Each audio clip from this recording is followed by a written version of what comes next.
So today I'm going to be talking about the T Pro. It's a jumper radio. This is the elrs version. I got it because I bought an elrs whoop and I wanted to see how it sort of compares. I've got quite a cheap setup otherwise. I normally use fly sky controllers. So in the T Pro box you get a quick start manual. What all the buttons do, it's pretty handy. But the thing is with this booklet, it has nothing to do with elrs and how to bind the elrs module that's inside this radio to a drone. Now, I'm just going to say this first before I start opening the box. You must have the latest version of Betaflight.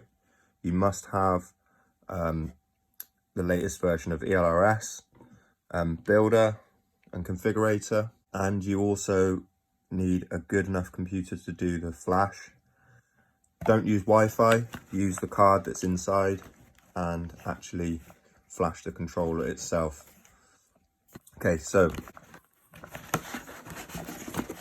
in the box we have a nice case. It's quite a good sturdy EVA case with quite a nice finish. It's a bit like you get on some of the other drone companies' products.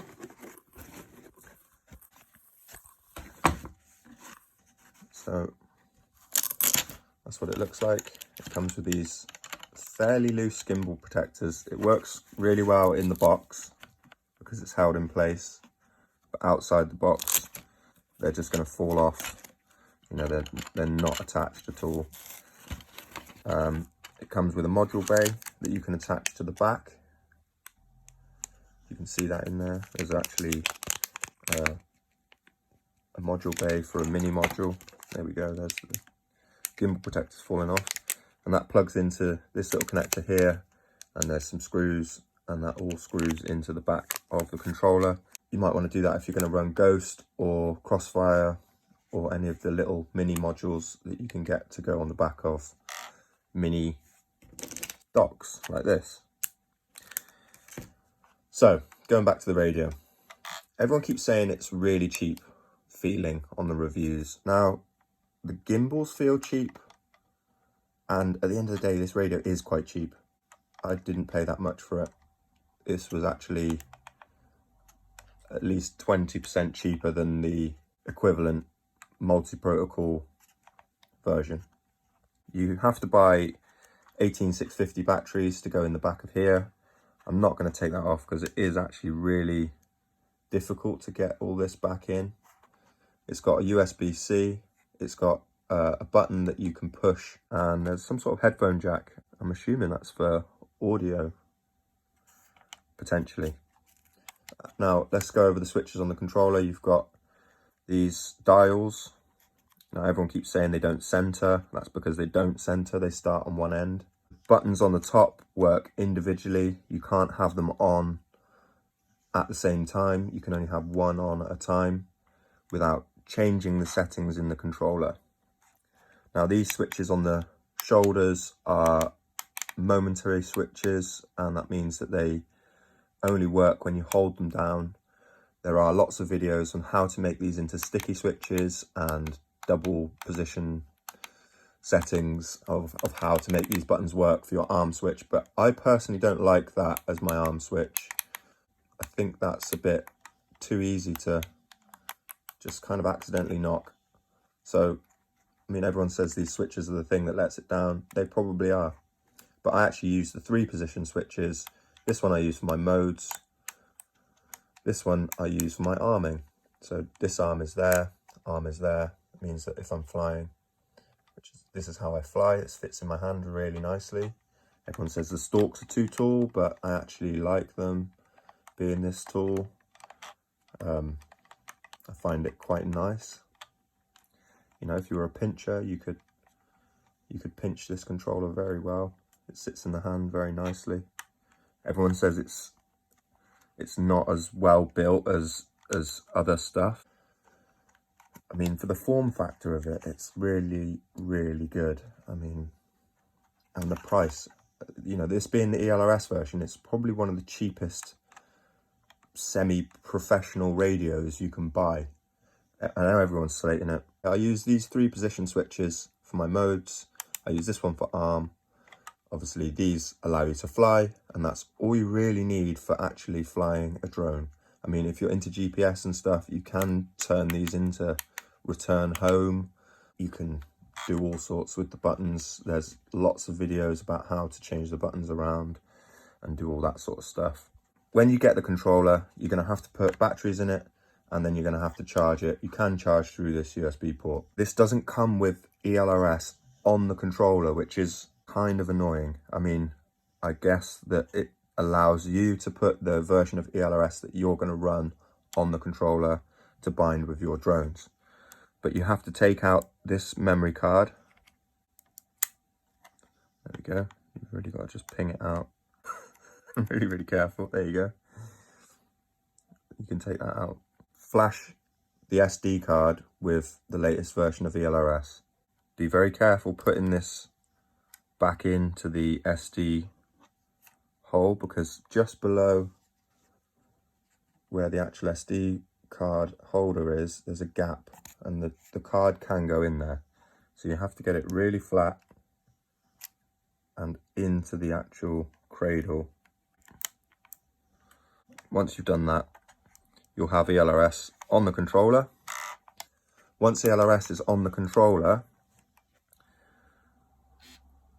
you'll be able to turn it on, and it talks to you. It's got HTX, which is an open software.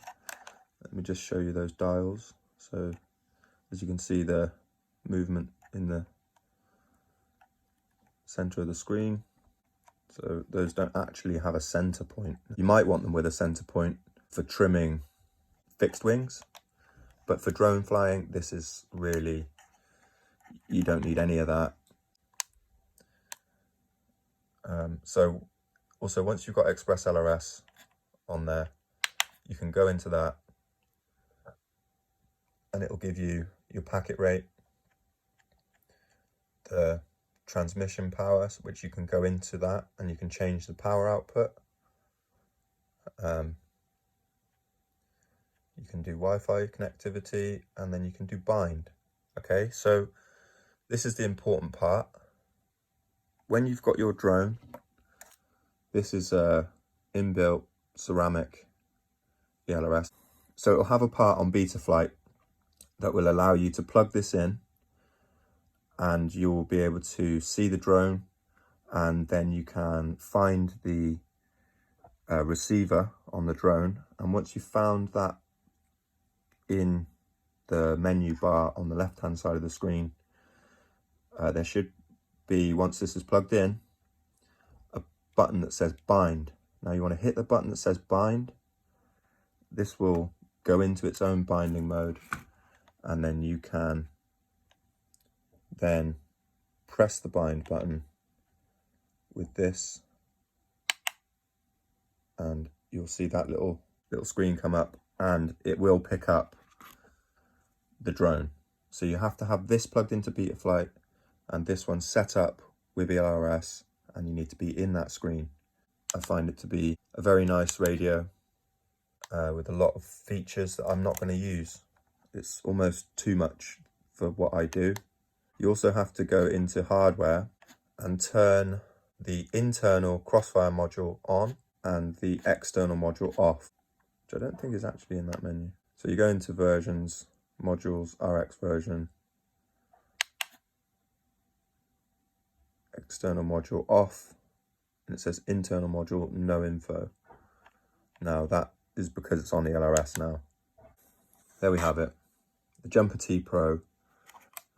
It's really cheap at the moment because all of the pro reviewers slated it, which is a bit unfortunate.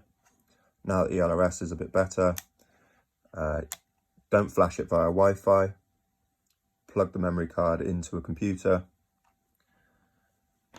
Plug your drones into a computer. Obviously, if you've got an external module, you can Wi-Fi connect once you've got the ELRS onto the controller. You put it into the binding mode and use Wi-Fi. Jumper T Pro. There's plenty of videos showing you how to set the switches and do all that sort of stuff, but I thought I'd just give the information of how to actually bind this thing to a standard whoop if you're getting into this sort of thing. You're going to need all of the latest version of Betaflight, the latest elrs. You're going to need to download the Jumper Aeon T Pro software that they've actually written for the controller, put that onto the memory card. You can then sort your controller out and do everything. So if you're looking for an easy controller, depending on how computer literate you are, I mean, this is quite complicated compared to everything I've had before. I've just been able to bind to a standard FlySky controller. You get it out of the box, you plug in a battery, you push a button and it binds. Now this is a bit more, you kind of could say it's more complex because you've got to plug it in. And then the other ones, you've got to switch the Wi-Fi on and do the Wi-Fi connectivity. But once you've learned how to do it, it really is quite intuitive.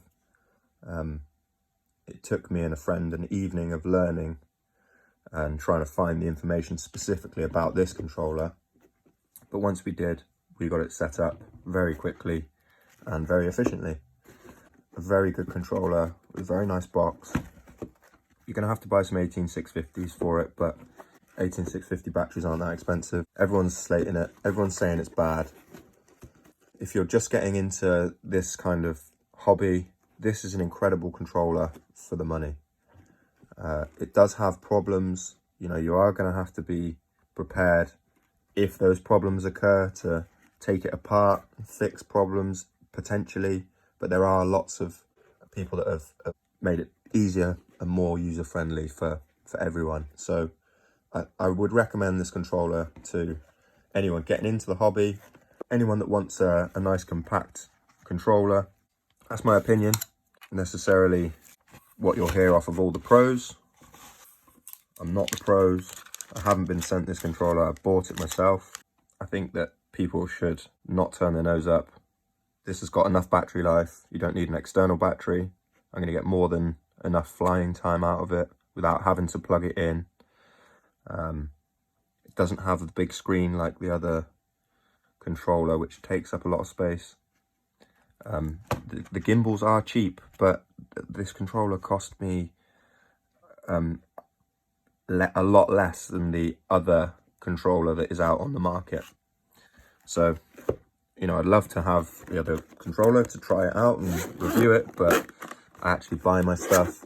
I have to work for a living, so, you know, I have to buy these things. And this is my hobby, so anyway, enjoy, guys.